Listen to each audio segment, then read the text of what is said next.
Last night I made a video of testing out Dying Light the Beast on a variety of PC hardware, high-end, lower-end, at least older hardware, and overall saw smooth frame time graphs and acceptable performance, with the comment that the visuals weren't like mind-blowing or anything, but they looked good enough and performance seemed very solid, especially loving these smooth frame time graphs. However, I did get some comments on that video saying that if I played farther, especially into the town around the town hall area, that they were seeing worse performance. Now, in the video I made, I had played through the initial, in the halls kind of section where it was very closed in and performance was super high. Then I got out to the open world area, lots of foliage, performance was lower. And then, like I said, though, I hadn't played completely into the town area. It's always very hard when testing out a video on day one to know exactly how far should I go. Does the performance profile change? And if I played through the entire game, you wouldn't get the video out before you had probably played through the entire game given my schedule. So there's always some choices being made. But I thought today, now that I've had some sleep, because that was my second video I made yesterday on top of having other family obligations, that we would actually test out a little bit further into the game. So actually off camera, I have now played until I'm in this town hall sort of area with a lot more characters on screen.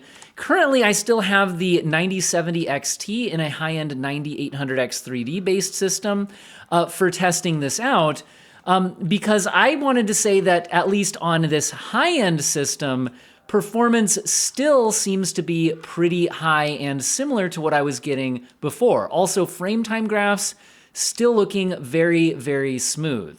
So I have a suspicion that if people are getting lower performance here, that I wonder if they're on lower end CPUs, and it might make sense to test out this area on lower end CPUs. But since I already have the higher end stuff in here, let's go ahead and test that out and compare to what we were getting in my previous testing. So notice that I'm averaging kind of upper 80s, about 88 average right there. If we switch back to my video testing out, this was, by the way, that was 4K FSR Performance mode on the high preset. If I switch over to 4K FSR Performance mode on the high preset in my previous video, in this area with a lot of foliage, we can see that the averages are actually kind of mid-80s. So that foliage dense area that I was testing, I had chosen because it was very demanding. And actually, again, switching back over to this area at those same settings, it seems to have similar performance and actually a little bit better than what I was seeing in that kind of foliage dense area, which is why I had chosen that. So again, I'm not seeing a big difference in GPU performance now that I'm into the town area and with a lot of NPCs on screen. That being said, though, I do wonder if the CPU burden is a lot higher here. So I do think that's going to be worth checking out. So to do that, first of all, on a high-end CPU like the 9800X 3D, what I would do is I would go to graphics settings that relieve the burden on the GPU to intentionally test out CPU limits. Also, if you look at the system requirements for this game, the GPU requirements are nothing crazy, but the CPU requirements are pretty high. So that's another reason why I'm suspicious that might be what's going on here. So I'm dropping to 1080p, but I'm staying on FSR Performance mode, which means that this is actually rendering internally at 540p. Although I'm still on the high settings for now because sometimes certain graphic settings also increase the burden on the CPU. So while turning down the graphic settings would relieve the burden on the GPU, can also relieve the burden on the CPU, which is not what I'm trying to do right now. I'm trying to test out the CPU limitations. So by doing this, I can see that my 9800X 3D, which is a very, very high-end CPU, I do understand that. In most games, it's the fastest CPU. In certain games, Intel CPUs can be a little bit faster.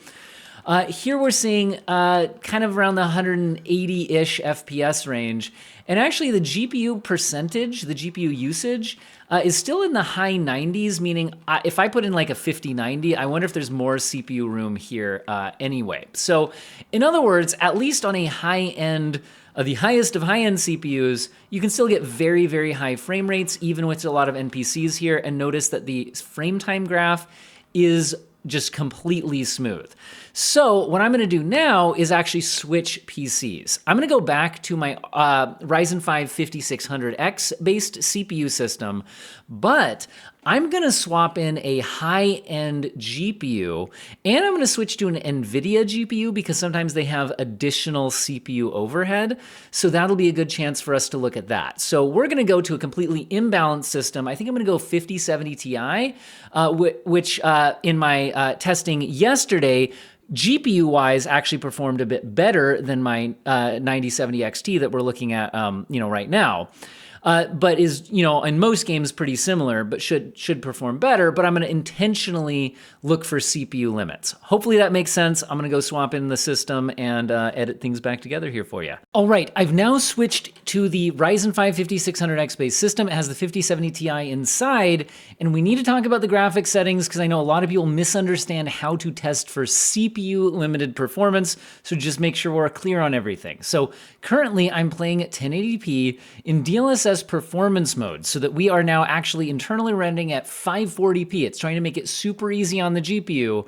High quality settings to try to keep settings up in case they have a CPU burden. And that's what we're doing here. Again, we're on the Ryzen 5 5600X with a powerful GPU to try to stress the CPU and see what its limitations are. And so that's the idea. All right, so I am back into this general area here around the town hall, which was the point where I wanted to test things out. Again, lots of NPCs on scene. And I'm going to try to run around here and not die. I'm intentionally not showing a lot of combat in this game because it turns out that beating zombies to death with like a pipe gets rather gruesome. It looks really cool. I think the graphics do it really nice and everything, but I'm a little concerned that sometimes videos with extreme violence do get like monetary flags on YouTube, that kind of thing, and no reason to get that going just for some performance testing. However, I'm sitting over 100 FPS pretty comfortably here. Now, I am definitely CPU limited. So to be clear, if you watch the GPU usage percentage right here, you can see it's only 50-something%. In other words, this GPU at these graphic settings and resolution, DLSS performance at 1080p, they could be soaring past this frame rate. Why is it not? Because we are CPU limited. Now you might be like, well, the CPU is not 100% utilized either. It doesn't need to be CPU limited.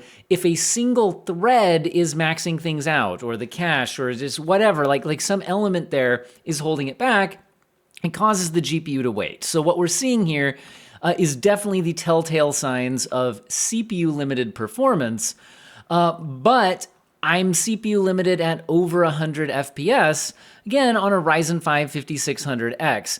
Now, the reason why that's relevant is because the PC system requirements, the one thing that I thought might be kind of crazy about this is the CPU requirement. You can see a 5800X is actually listed as the minimum CPU for this game, even for playing at 30 FPS at low settings at 1080p. And so the fact that I'm on a 5600X, which has generally similar gaming performance, just fewer cores, and I'm not really getting limited to 30 FPS or anything like that, seems to show that the CPU requirements are overstated, or I am still somehow not at whatever part of the game is so CPU demanding. But when I was reading through my comment sections, this is the area where some people were saying that performance was a lot lower than what I had showed in my initial testing. And all I can say is I'm just not seeing it here. There's more of the zombies on screen, so I see why this could potentially be more CPU limiting than a less dense area. But they were saying kind of the area in the town right around the town hall. That's where I'm at. And I'm seeing even the 1% lows over 80, and the frame time graph still looks absolutely beautiful. A lot of times when you're CPU limited games, there was one tiny little spike there. I didn't really feel it, but I did see it on my frame time graph. So I'm gonna run around a bit and see what we can see. Because oftentimes when you're CPU limited, your frame times aren't as smooth as when you are GPU limited. Just due to the way, the kinds of work they do is different. So if you suddenly, have to load in a whole new area, somehow there's a bunch more calls on what the CPU is doing all at once. You can get these little frame time spikes, whereas oftentimes the work the GPU is doing is a little more consistent. And I don't know what to say other than I can't reproduce any performance issues in this game. So again, there's discussion over whether this game is super well optimized or, and other games aren't. All I can say is I can't see the code. What I can see is the performance. What I really like is that the frame times are so smooth. Remember, don't judge it by the video feed. You might be thinking that this looks awful on the video feed, even though we're at like 100 and something FPS. That's because I'm capturing at a locked 60 FPS, and the footage is out of sync with that. If I kicked on like VSync or something like that, I think we would be able to get more locked to a capture card lock, and you would see it better. But the point is, if you're on a variable refresh rate display at home, this does sync up nicely and look super smooth. I am capturing it on an external capture card at 60 FPS. So look at the frame time graph to judge the smoothness. It looks beautiful. I mean, I can double check that I didn't accidentally have frame gen on and somehow not notice it, but I don't think so, guys. I think it's just that I'm getting good performance on this CPU. Now again, whether or not that means the game is optimized, I can say that this game performs better than a lot of recent releases. The actual detail level of the game isn't as high. Like, these aren't super crazy textures or anything like that. And the lighting system isn't as advanced as something like Lumen from like an Unreal Engine 5 game. But I will say that there is a lot of detail here, and there's a lot of enemies on screen. Usually in, like, for example, Unreal Engine 5 games, if you get this many characters in the area, there starts to be some pretty crazy CPU limits and frame time spikes and everything like that. So I would say that the performance here is very smooth. Even on a not super powerful CPU, a mid-range CPU from, going on about 5 years ago now, and over 100 FPS. So I mean, I can see why this game performs better than some others because, it's not as visually, technically demanding. But also, there was a little spike right there when I transitioned there, but generally, the frame time graphs are a lot smoother than what we get in a lot of other titles, indicating to me a lot of work to make sure that this is performant and does run smoothly on a lot of hardware. So I think things look pretty good. I think I'm going to confirm the results I saw earlier in the game. Try not to get too much blood here while I'm talking. In my previous video where, as far as I can tell, this game performs pretty smoothly on the CPU side of things. The GPU side of things, like I said, my main criticism was I wish it could somehow scale a little bit lower to give a little more performance on the low settings to weaker hardware. But it by no means was like super crazy demanding. And then visually, I wish that the settings could go a little bit higher, and all signs point to they will go a little bit higher as soon as we get the ray tracing update available. Because I think the ambient occlusion, some kind of the shadowing detail on surfaces, some of the light bounce, things like that, could look a little bit better, and I think the ray tracing update could improve that. Like I said, I wish there was some kind of higher res texture pack, though. That's my main criticism, is just looking at anything super closely, it's not like super crazy detailed or anything like that. So I'd like to see, better textures. I'll be interested to see what the ray tracing update looks like. I think the game looks perfectly competent, accomplishes what it's doing, and is pretty performant while doing it. So nice to see a game running smoothly out of the box on day one. And are you guys interested in me testing out the ray tracing update once that's available? Let me know in the comment section, and I hope you guys found the video useful and or interesting. And apparently I just hit shift enough that it triggered the Windows sticky keys. So I'll leave it here. Hope everybody has an excellent day.